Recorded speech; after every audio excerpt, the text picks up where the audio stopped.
Good evening. My name is Joe Shea, and I'm a Norfolk County Commissioner and retired city clerk in the city of Quincy. And it's my honor and privilege this evening to be your master of ceremonies. We have an excellent program, and when we get started, right on time. First thing I want to do is mention that you're keeping your thoughts and prayers our colleague Bob Foy, who passed away this weekend.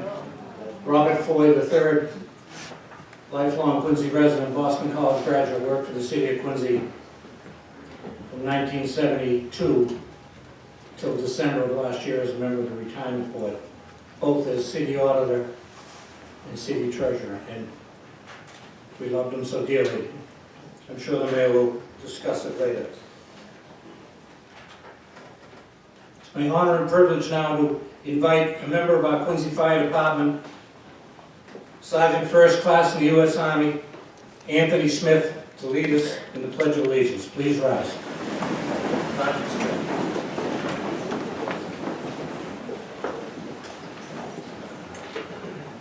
I pledge allegiance to the flag of the United States of America and to the republic for which it stands, one nation, under God, indivisible, with liberty and justice for all.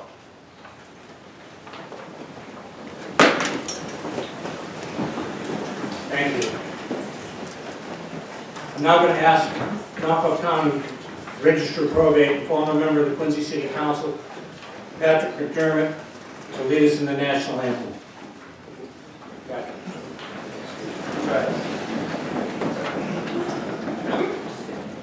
Oh, say, can you see by the dawn's early light what so proudly we hailed, and the twilight's last gleaming, whose broad stripes and bright stars through the perilous fight o'er the ramparts we watched were so gallantly streaming, and the rocket's red glare, the bombs bursting in air, gave proof through the night that our flag was still there.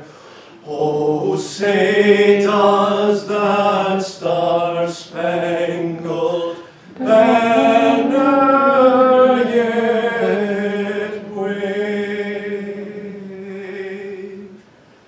o'er the land of the free and the home of the brave?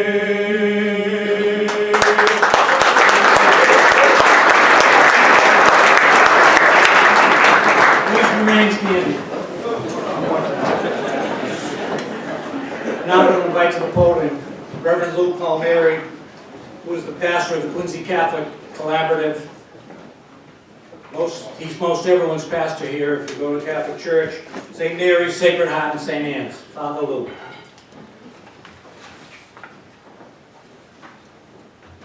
My friends, in the name of the Father, and of the Son, and of the Holy Spirit, Almighty and ever-living God, graciously receive the prayers we offer this evening as we gather for the annual State of the City address. We ask your blessing upon our elected officials, Mayor Thomas Koch, and members of the City Council and School Committee. We pray that those elected to govern will be inspired by your divine wisdom so that they will lead with justice and integrity of heart. We pray for the members of our police and fire department. May your loving embrace protect them from all danger. We pray for all our citizens, especially the youth of our city, that your fatherly care will guide them to make right and good decisions. We pray that our city will continue to be a community which embraces all peoples, regardless of race, creed, and color. Heavenly Father, we ask you to bless all of us as we begin this new year, bring the spirit of faith and hope. And we make this prayer through Christ our Lord. Amen.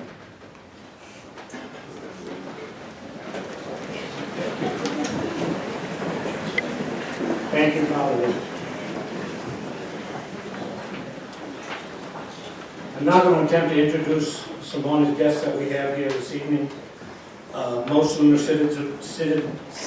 seated in front of me on my left and right. I'm going to ask you all to hold your applause until we're completed, and then we're going to start the speaking program. So please, let me run through it, and if you can hold your applause, we'd really appreciate it. We have a number of state officials with us tonight, some who you are going to hear from, but I'm going to start with our Treasurer and Receiver General Deborah Goldberg is here with us, seated in the front row. We have Justice Mark Colvin from the Quincy District Court, seated with Lieutenant Governor and Treasurer Goldberg.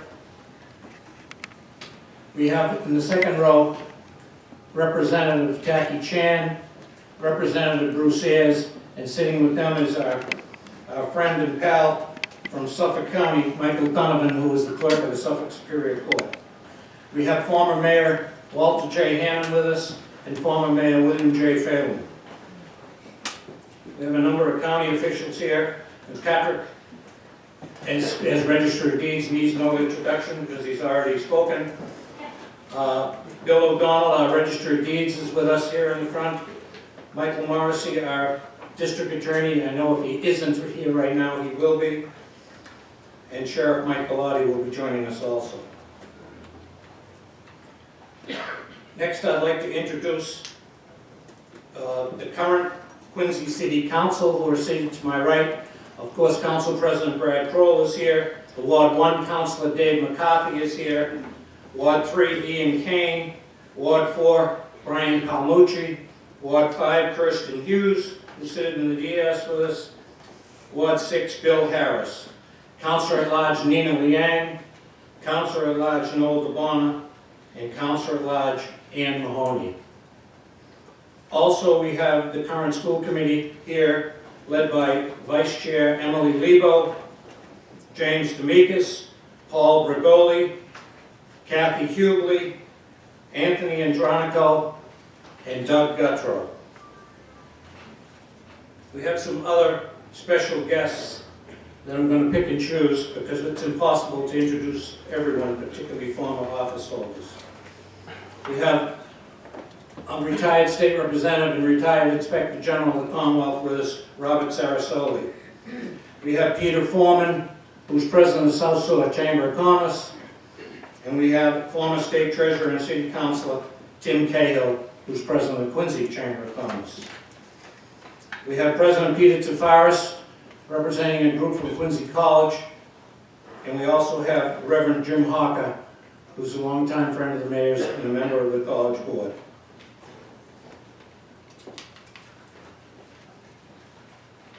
Next, I'd like to introduce the mayor's family. They're sitting to my left. The mayor's wife, Christine Koch, is here. His daughter, Abigail, is here. His sisters, Linda Bowes, Simone Leary, Deborah Eaton, and his nephew and his wife, Mark and Brooke Koch. Thomas Koch is in the Marine Corps, and Cornelius Koch is at St. Joseph's University up in Maine and couldn't be with us.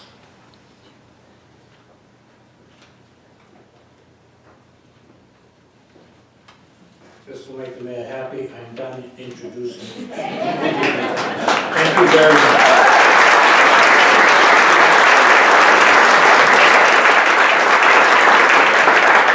It's now my honor and privilege for some remarks to introduce the Lieutenant Governor of our Commonwealth, the Honorable Karen E. Polito. Lieutenant Governor.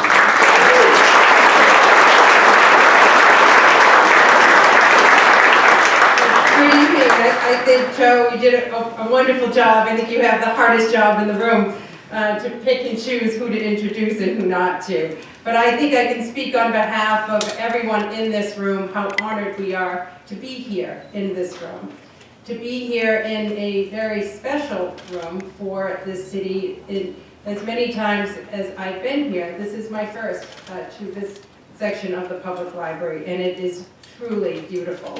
And you, as the stewards of the history here in the city of presidents, have a large responsibility to make sure that rooms like this, places like this are preserved and maintained and opened for the public to be able to use. So it's my honor to be able to come here tonight, to be with all of you, my colleagues in the state legislature, Representative Chan and Ayers, my colleague in statewide office, Deborah Goldberg, and certainly others on the council, including, I've got to give Kirsten Hughes a shout out as our Republican friend on the council, and to all of the councilors who are now elected here to serve in this community, including Councilor President Kroll.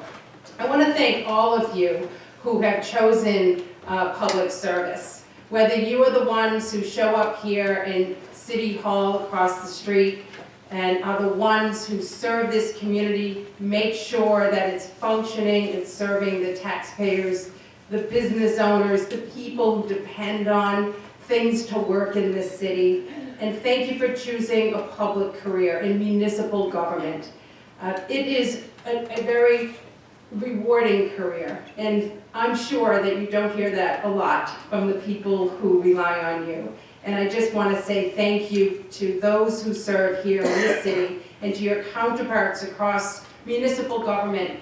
I've been able to visit almost every community in our Commonwealth officially, and the governor and I are grateful to the municipal public servants who are working hard to make this Commonwealth and this city a better place to live, to work, and to raise a family.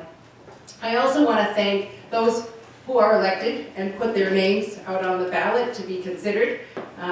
Oftentimes when you're out and about in the community, you might hear about some of the good things that they agree with you on, but oftentimes you're hearing concerns and maybe even frustrations. And that's what you signed up to do, to be elected, but it's really important work. So I thank all of you for putting your name out there, becoming elected, and serving in this community. And tonight, it is quite an honor for me to stand with your mayor, to listen to the words of the State of the City address. It's a wonderful opportunity, as we have just come through this experience delivering the State of the Commonwealth, to really take a pause and outline your accomplishments, what your goals are, what you've worked hard at, and what you have to do ahead.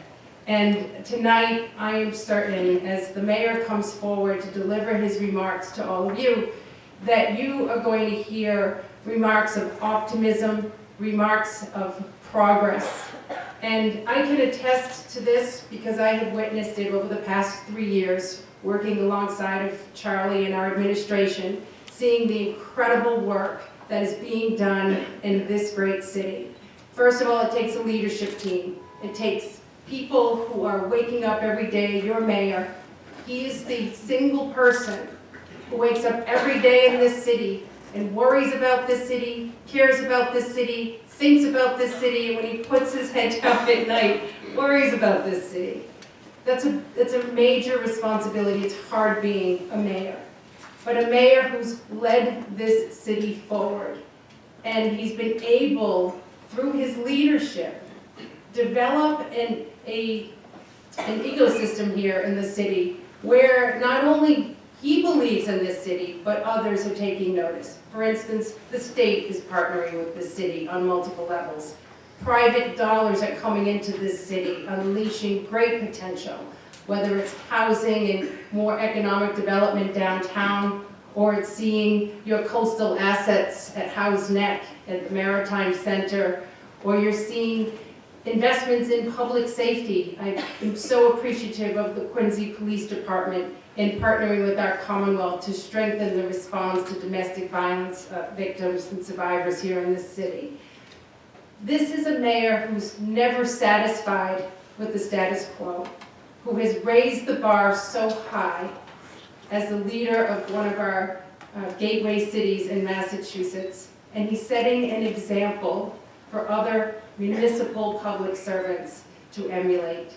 It has been such an honor to be able to work so closely with this mayor over the past few years. I'm grateful for his advice and his friendship most of all. We've been able to accomplish a lot of good things together.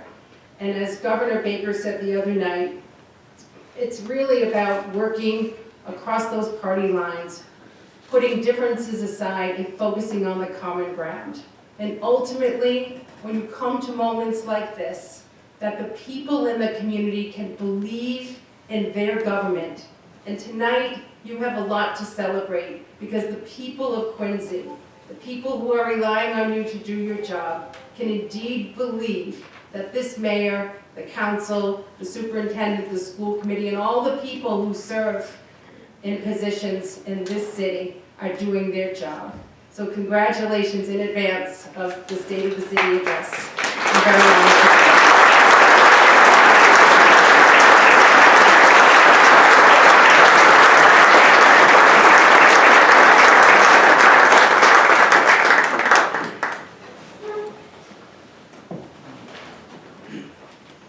Thank you, Lieutenant Governor.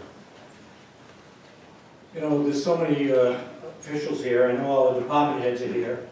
They will not be introduced, but it's going to be my privilege to introduce one department head who has a particularly important job this evening. This department head has been a long-time department head and probably represents the largest department in the city of Quincy and does such a terrific job. So I'm now going to introduce Dr. Rick Cristofaro. Dr.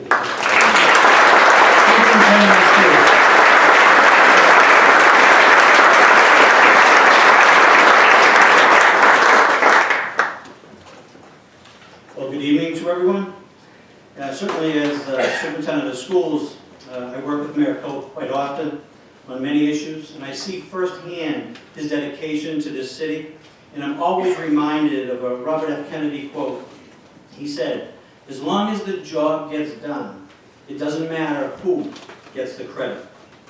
In our school, as mayor and chair of the school committee, Mayor Koch sets our budget and has worked collaboratively with the school committee, certainly with the Quincy City Council, to consistently produce benefit for our students and our staff. In our academic classrooms at all levels, curriculum, text, and learning materials are current and standards-based. Technology has been advanced with a recent appropriation from the mayor. Academic programs have been restored and strengthened through the mayor's budgeting, including library media, foreign language, English language learners, special education, and our music and our band programs. Current budget upgrades generated improvements in our middle school program of studies, allowing our technology and engineering experiences and advanced courses in English language arts and mathematics and science for all of our middle school students. Mayor Koch has taken a personal interest in our academic support area. He sponsors the annual City of Presidents Road Race. That all proceeds go to the Quincy Public Schools Substance Use Education and Prevention Program. Working with the Quincy School Committee, staffing has been increased for nurses, health interventionists at both the middle school and the high school. Athletic and wellness directors, a focus on increased athletic opportunities for our middle school students. And extended day programs have also been advanced and are available for all of our students throughout the school year and throughout the summer. And our high school students benefit greatly from dual enrollment, allowing them to earn college credits prior to graduation. Believing that schools are four walls with hope inside, Mayor Koch's vision has ensured that our learning environments are well maintained through the establishment of the Public Buildings Maintenance Department. The talented staff in this department provide minor and major repairs and improvements for each of our 19 school sites and the renovated Covington building. Through Mayor Koch's ability to partner with Massachusetts School Building Authority, City Council, and School Committee, our students and staff have benefited from completed core projects at Quincy High School, Central Middle School, and benefit from the newest middle school under construction in Southwest Quincy. To date, 13 accelerated repair program projects have been accepted 11 of them completed, and the other 2 scheduled for the summer. These projects have updated the safety, energy efficiency, and aesthetic value to our schools' learning environments through new windows, doors, roofs, and boilers. Within this city, there really is a culture of collaboration. Our school system is surrounded with care by community preservation funding for numerous playgrounds, basketball courts, and green space enhancements. The partnership with the Quincy Police Department, the DARE program, school resource officers and crossing guards, Quincy Fire Department, recreation, and park, and public works, and certainly our library, are all integral to a highly functioning school system. Our mayor is indirectly involved with our school community partnership and the business community, providing valued partners, Granite Telecommunications, Callahan Construction, Wesleyan Architects, Brewster Ambulance, Koch Rock, and General Dynamics Bluefin, who are funding our middle and our high school robotics program. In this incredible city, our strong school system is only one of the critical ingredients that make it such a desirable place for so many families. Under the leadership of Mayor Koch, Quincy has a culture of strength, of responsiveness, of inclusiveness, of effectiveness, of accountability, and of caring. It is my honor to introduce Mayor Thomas P. Koch.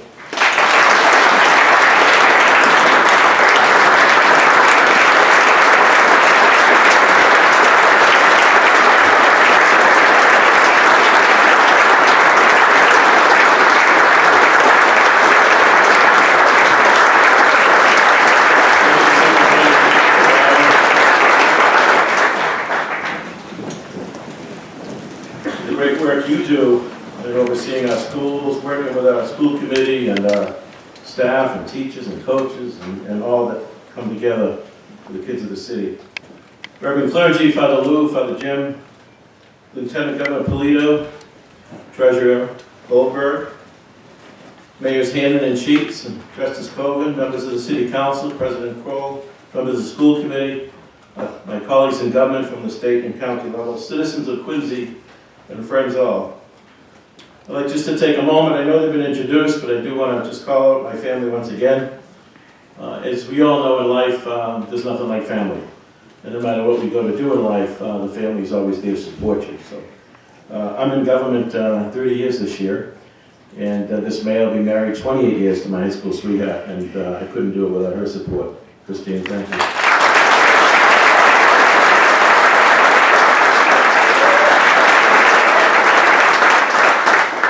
And I also want to introduce my favorite daughter.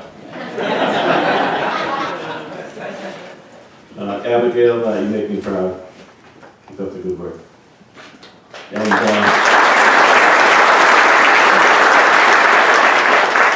for those of you that don't know, I guess we're streaming this through Facebook tonight, live. So I know that there's a kid by the name of Cornelius Koch watching from St. Joe's in Maine. And I know there's a kid by the name of Tom Koch watching from his place in the Marines in Virginia. So hello, boys. I miss you.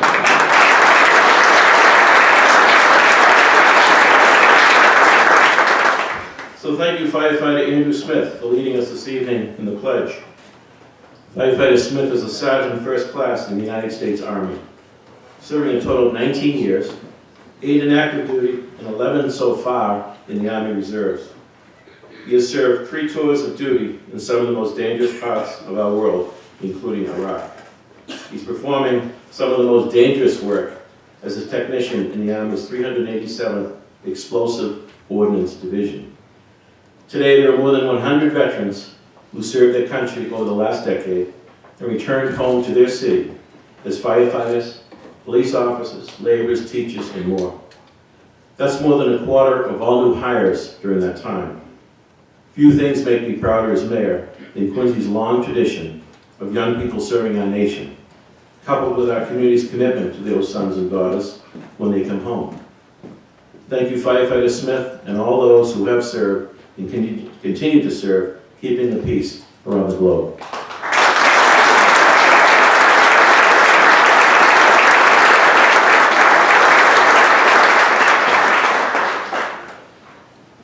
I also want to offer my gratitude to 3 local elected officials who have left public service this year after many years of passionate service to our community. Joe Finn, 16 years on the City Council. Joe and I did not always agree, but I have great respect for him. As the Dean of the Council, he was the voice of experience and always his conscience. No one cares more deeply for those members of our human family who are struggling than Joe Finn. Thank you, Joe, for your service.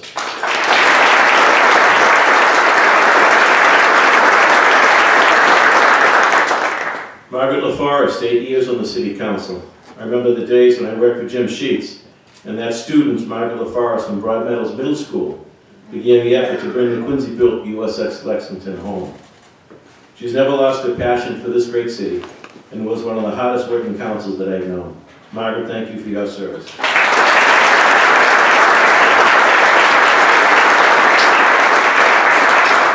And Barbara Isola, 8-year member of the school committee. I first met Barbara when she was involved in the citywide PTO. She's one of the most thoughtful people I've ever worked with, always respectful and focused on the work at hand. Barbara always understood the value of being able to disagree without being disagreeable. That's quite a virtue in these days. Thank you, Barbara, for your service.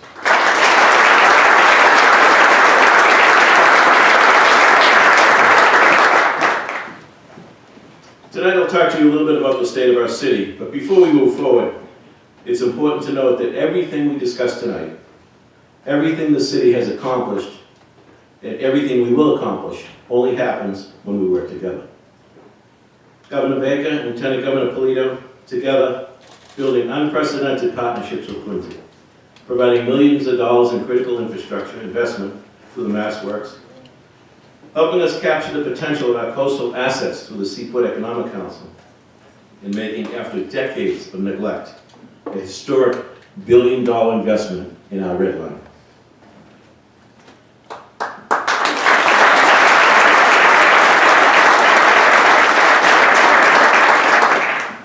I know the Congressman couldn't be with us tonight, but I want to thank Congressman Lynch for his tireless efforts, along with Senators Markey and Warren, for all the connections we have with Washington and a number of projects. And tonight I'm pleased and honored to have Treasurer Goldberg with us. And the partnership with the Treasurer has resulted in tens of millions of dollars going into our schools here in Quincy through the SBA. Thank you, Treasurer.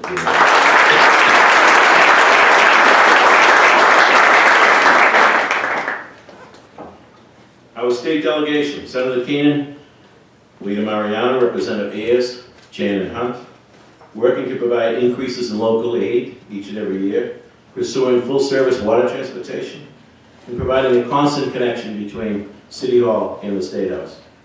To our City Council, your work and collaboration is vital for everything we do together as a community. And congratulations to our new Council President, Brad Kroll, and our new City Council members, David McCarthy and Ann Mahoney, both longtime school committee members. I wish you the best and look forward to working with all of you. Our school committee, my congratulations to Vice Chairwoman Lebo. Welcome to new members, Anthony Andronico and Doug Gattro. And thank you for all your work together with Dr. DeChristopher and his team to make Quincy Public Schools among the finest school district anywhere in Massachusetts. Thank you all for the work you do on behalf of the City of Quincy.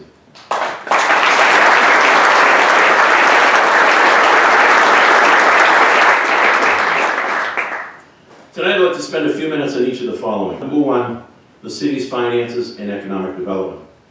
Number 2, our infrastructure. 3, our history and the 400th anniversary of our settlement in 2025.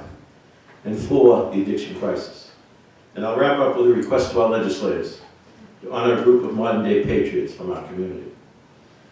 The state of our city's economy is strong, and in the words of Standard & Poor's, in affirming our highest ever credit rating, it's very strong, with strong budgetary performance and strong management. In order for us to do anything with our infrastructure, increase programming in our schools, maintain public safety, our budgets need to be balanced and our revenues healthy. From time to time, people ask me, well, with all this building going on, why aren't my taxes going down? That's a good question, and let me try to answer that tonight.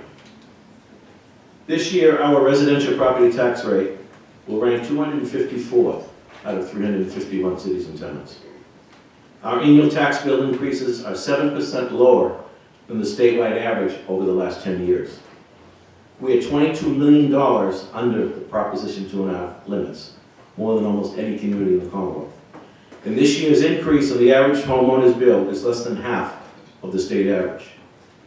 We're holding the line compared to other cities and towns, but at the same time, we're making an extraordinary commitment to our public assets. Those are your assets.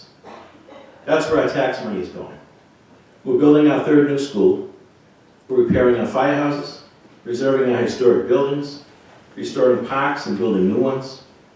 We're implementing flood control projects, repairing tide gates, building new pump stations, rebuilding seawalls, literally replacing miles upon miles of water, sewer, and drain lines, and we're rebuilding our roads and sidewalks.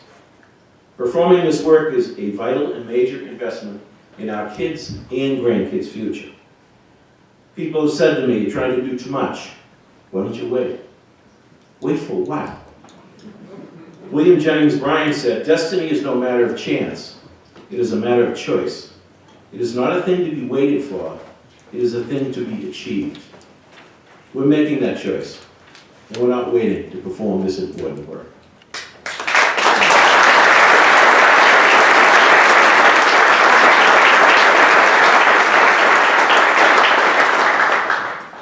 There are a number of communities across the Commonwealth that would have to pass a 2.5 override to do just one of the projects we mentioned tonight. We're leveraging so many of our projects with state and federal funding. In fact, hundreds of millions of dollars in public investment in Quincy since 2008. Less than 1/3 is financed by our homeowners. But we always look to continue to look for efficiencies, and I'll give you one example tonight. As we all know, health insurance is complicated and expensive. Last year, working with our city's employees through the union leadership, we made a decision to change our health insurance benefits and leave the state GIC. We'll be enrolling with Quincy-based Blue Cross Blue Shield beginning in July.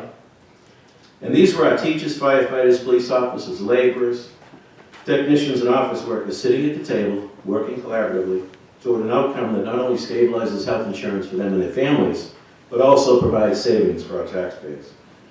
We have outstanding employees in the city, and I'm grateful for their efforts on this issue and everything they do each and every day on behalf of the citizens.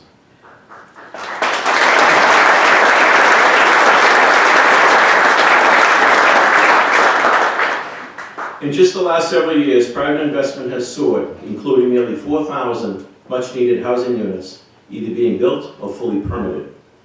That's thousands of construction jobs, more than 1,000 permanent jobs, a $360 million increase to our local economy since the end of the Great Recession, and $20 million in new tax growth. We are one of the lowest single-family tax increases in Massachusetts this year because of that growth, while at the same time making generational investments in our infrastructure. I hope that helps to answer the question, where your taxes are going.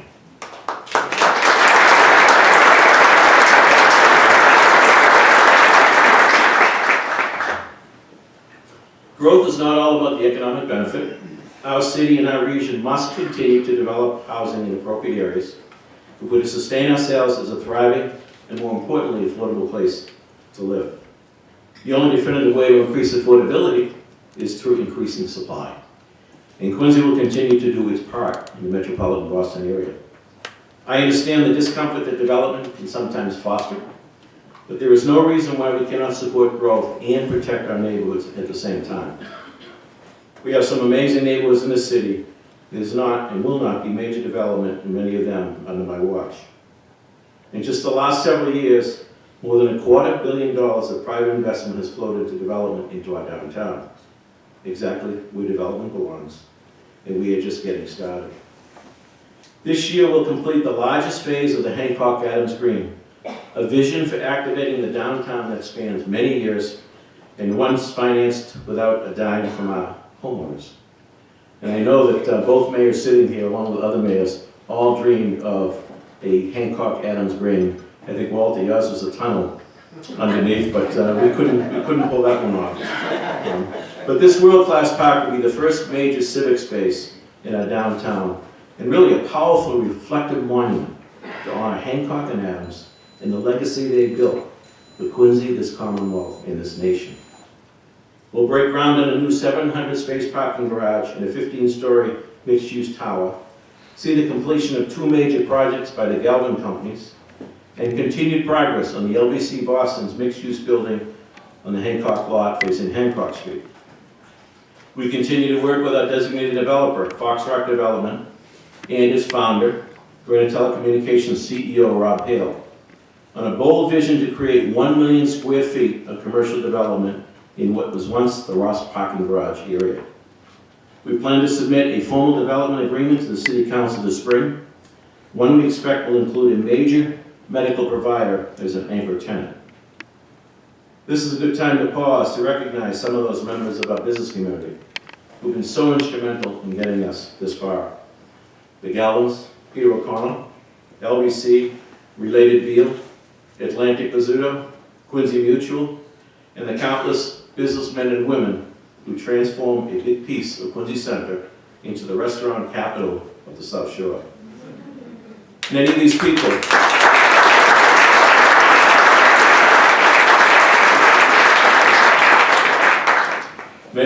have taken enormous personal and professional risk with no guarantee of success because they believe in the city. Without them, there's no revitalization of Quincy Center, and I am proud to call them partners. While we pursue this kind of growth to sustain our future, we must continue the public investments that anchor private investment. While discussing our finances a little earlier, I mentioned some of our ongoing projects within the capital improvement plan, which will include major new protections for this beautiful historic building, this magnificent Richardson Room, given to the city many, many years ago. And it's our job to protect it, improve it, and pass it on to the next generation. But tonight I'd like to focus on a couple of other specific areas of infrastructure. With the City Council's support, engineering firms are now working to implement our transportation master plan. And I know this is one that's a bug for a lot of folks. I remember the Lieutenant Governor saying at a recent symposium on development that there's no traffic in Detroit. With success comes traffic. But we're going to do a better job managing it. So we're going to implement the new transportation master plan. The first phase will include state-of-the-art management systems installed at more than a dozen of the busiest intersections and the reconstruction of additional intersections. Through sophisticated algorithms, software, and detection equipment, traffic signals will adapt to conditions in real time. The system is being developed by engineers from the robotics program at Carnegie Mellon University. It has been successful in Pittsburgh and Atlanta. Studies of implementation of smart traffic technology in other large Northeast cities show this technology can lead to 26% reductions in travel time measured over the course of the day, reducing idling by 41%, and the number of stops by 31%, and emissions drop by 20%. The plan we are putting into place this spring and summer will position Quincy as a statewide leader in smart traffic implementation. At the same time, final design engineering will take place on a major state-funded overhaul of C Street and Quincy Shore Drive. I know Representative Chan is familiar with that one.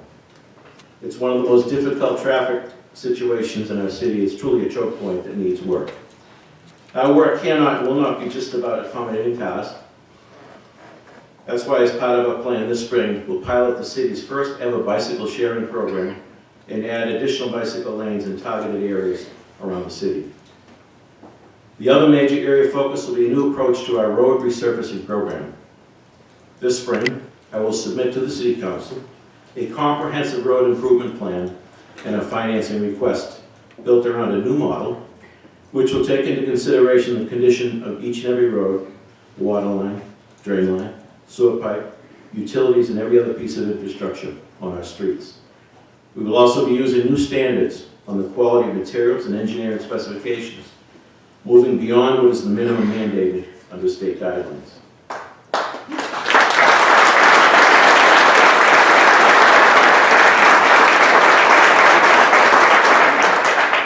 While we face many challenges as a community, perhaps the most challenging issue of our time is the addiction crisis.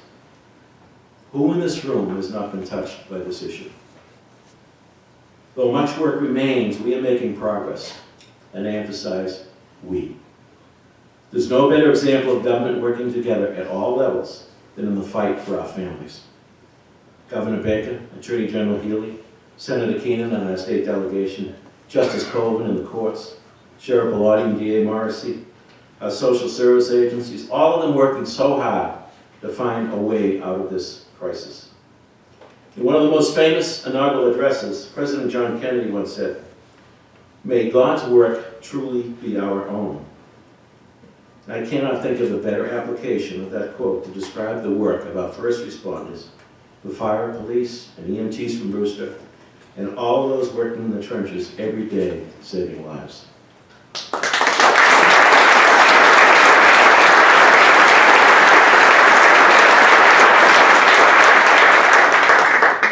Our schools provide amazing resources, including this year, a new curriculum on the science of addiction, a new after-school open gym program sponsored by Foxtrot, and the work of our partners serving on our drug task force and organizations like Manor Community Health, the Gavin Foundation, and so many others. I want to express my appreciation to John McGann. John, you in the crowd here tonight? Stand up, John.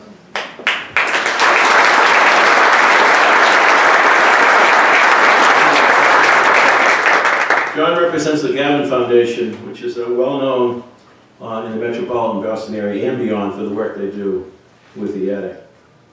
And John and the Gavin Foundation stepped up on the Phoenix House. The facility in Wollaston was in jeopardy last year. I'm proud to announce that Gavin will be the sole operator of the facility, thanks in part to $1 million commitment from our city's community development block grant program. These are treatment beds that will serve our families and our neighbors who need the most. And we all know the vital importance of having them available at that critical moment.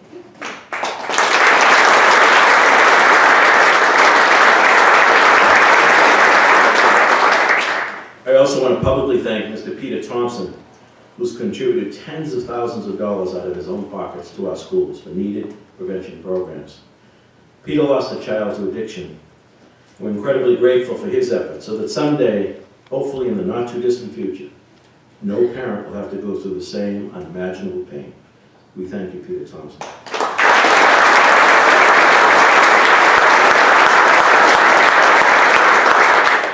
And while we focus our energies on treatment and prevention, we cannot ignore the importance of enforcement. Our Quincy Police Drug Unit, working with other municipalities, the state police and DEA, are out there fighting and getting these dangerous drugs off the streets and holding the criminals accountable. This year we'll continue our efforts to hold pharmaceuticals accountable for their role in this epidemic, and we'll be filing formal civil action in the coming months.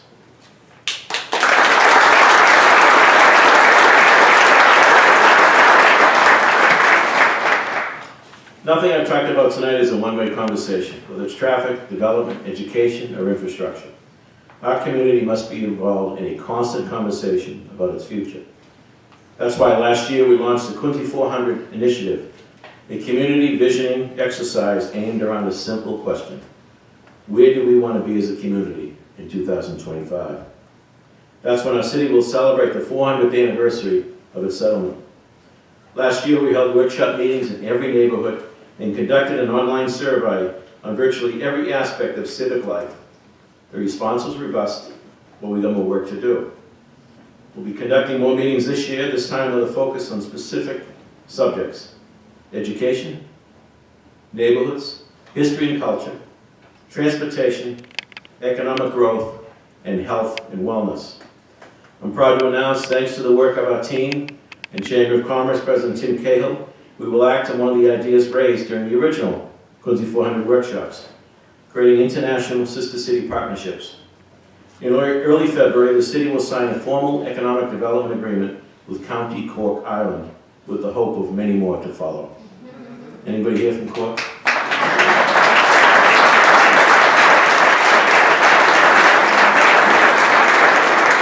We'll have to find a German city to go to.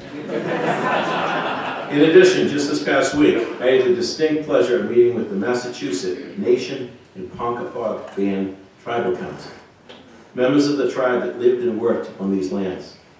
As part of the Quincy 400 effort, we will be telling our city's entire history, and I'm looking forward to us sharing the story of the Massachusetts Nation Ponkapog Band and the role they played in our heritage.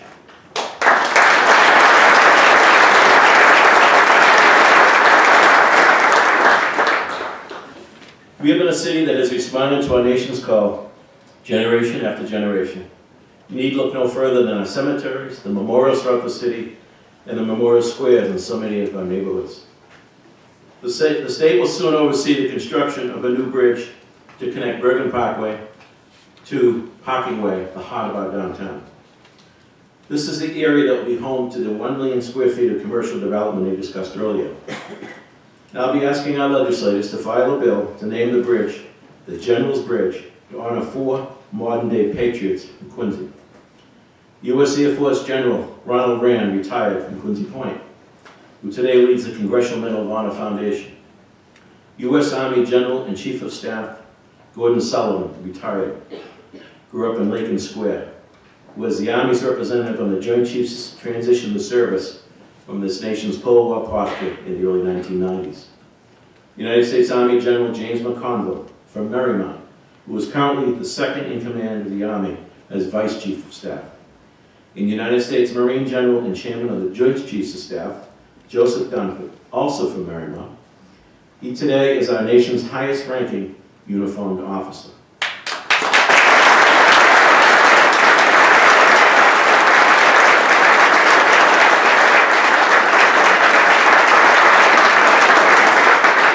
It is truly remarkable for one city like Quincy to claim as their own 4 men of such distinguished service with 13 stars among them.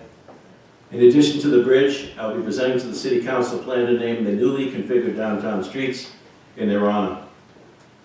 Tonight joining us is Mr. Joseph McConville, a United States Army veteran of the Korean War, longtime personnel manager of Boston Gear Works in North Quincy, and father of General McConville. Would you take a bow, Mr. McConville?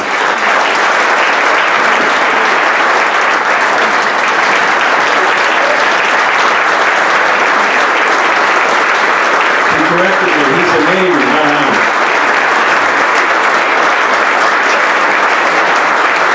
Thank you for your service, Mr. McConville. Also joining us is Mr. Joseph Dunford, Sr., a United States Marine Corps veteran of the Korean War who served on the Chosun Reservoir Battle. Mr. Dunford served as a patrol officer and rose to Deputy Superintendent of the Boston Police Department. We thank you for your service, Mr. Dunford.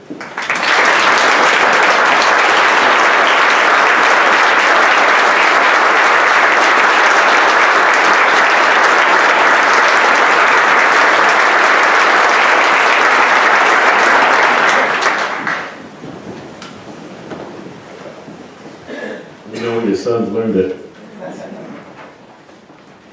In addition, I'm going to form a commission to design for construction a monument in this area to those who have served in the ongoing war on terrorism.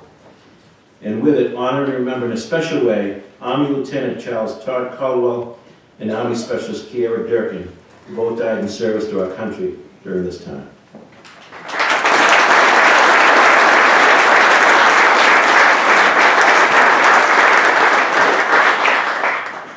As mentioned by Mr. Shea, this past weekend the city lost a dear friend and a public servant.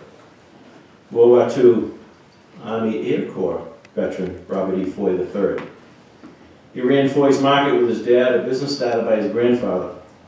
His dad was an example to Bob in business and public service, serving on the school committee for 16 years. Mr. Foy was appointed city treasurer by Mayor Walter Hannon, went on to serve as city auditor for many years.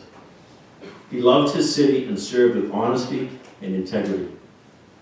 Bob was a mentor to many of us who serve in government today, and we're blessed to call him friend. On behalf of my colleagues in government and a grateful people, I offer my deepest condolences to his family.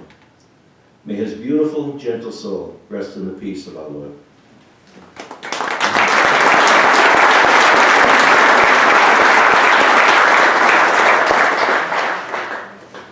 My friends, this city is a special place, made special by the people of all faiths, backgrounds, and culture that call Quincy home. I want to thank the people of this special place for the honor and privilege of serving as your mayor. And I'd like to conclude tonight's remarks, because I know there's a song coming, with a prayer. Almighty God, we thank you for the many blessings bestowed on us, and we consecrate our city to you. We ask you continued blessings on our community and its people. As your sons and daughters, we in turn pledge to be the good Samaritans of our time.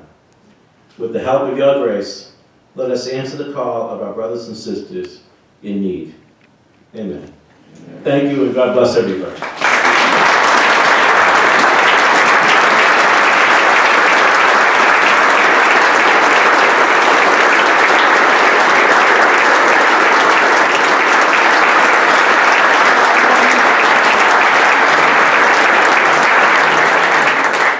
Please remain standing. Thank you, Mayor Koch. Now to lead us in God Bless America, I'm going to ask our Ward 5 City Councilor, Kirsten Hughes, to come up and lead us in song. Kirsten. Thank you. Thank you, Mr. Shea. This isn't the first time I've sung in the library, but the last time I got in trouble, so. And please join in, everyone. God bless America, land that I love. Stand beside her and guide her through the night with the light from above. From the mountains to the prairies to the oceans white with foam. God bless America, my home, sweet home. God bless America, my home, sweet home. Thank you, everyone.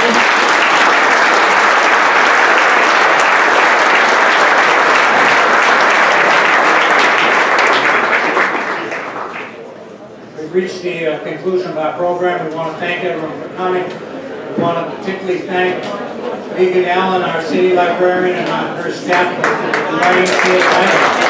And stay home to everyone and Happy New Year. Thank you very much.